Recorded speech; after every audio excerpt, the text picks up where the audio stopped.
1 Coríntios 1:27 fala: Mas Deus escolheu o que para o mundo é loucura, para envergonhar os sábios, e escolheu o que para o mundo é fraqueza, para envergonhar o que é forte.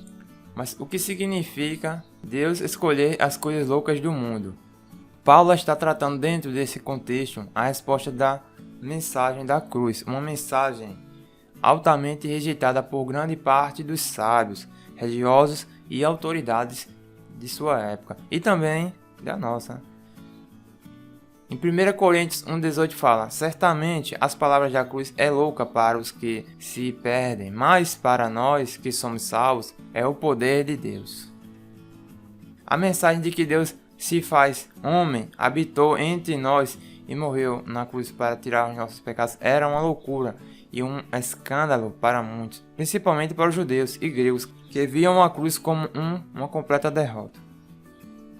As pessoas queriam buscar em sua própria sabedoria e ciência as respostas para as questões da vida. No entanto, infelizmente, em sua busca, se distanciaram de Deus, pois a sabedoria humana por si só não faz o homem se aproximar de Deus. Essa sabedoria humana não é capaz de levar o homem para mais perto de Deus. Antes, é capaz apenas de fazer.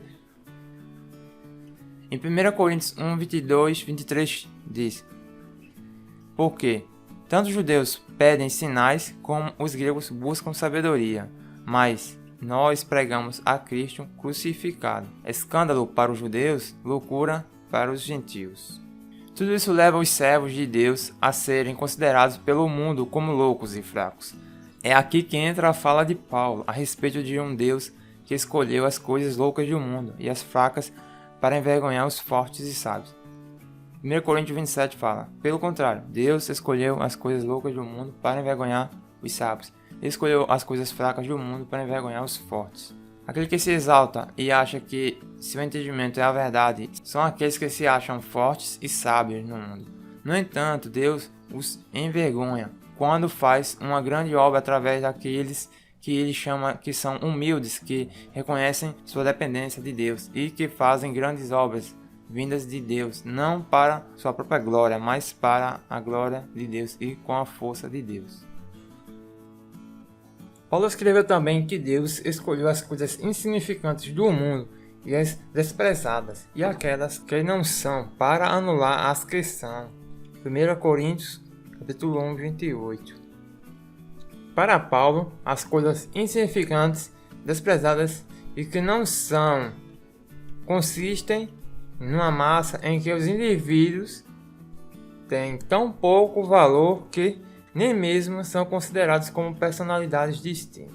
Contudo, são essas pessoas insignificantes, desprezadas e qualificadas como nada perante o mundo que Deus escolheu para si. Então não é por ser sábio, forte, nobre ou poderoso, segundo os padrões deste mundo, que alguém pode ser salvo. Na verdade, Deus escolheu salvar os humildes. O apóstolo diz que Deus, em sua soberania, não chamou para a salvação muitas pessoas consideradas indispensáveis aos olhos humanos. Em 1 Coríntios capítulo 1:26. É verdade que as palavras de Paulo tiveram uma aplicação prática dentro da comunidade cristã de Coríntio, mas também é verdade que seu princípio igualmente se aplica de forma geral a todos os crentes em diferentes realidades. Deus não é como o mundo, que valoriza quem é importante. Na verdade, Deus anula os conceitos e padrões do mundo e revela sua sabedoria aos loucos, humildes, fracos e desprezados. Em certa ocasião, Jesus agradeceu ao Pai por ter ocultado a sua verdade aos sábios e entendidos e tê-las revelado aos pequeninos. Mateus 11:25. Alguém pode perguntar por que Deus escolheu as coisas loucas, fracas, insignificantes e desprezadas para envergonhar os sábios e os fortes do mundo.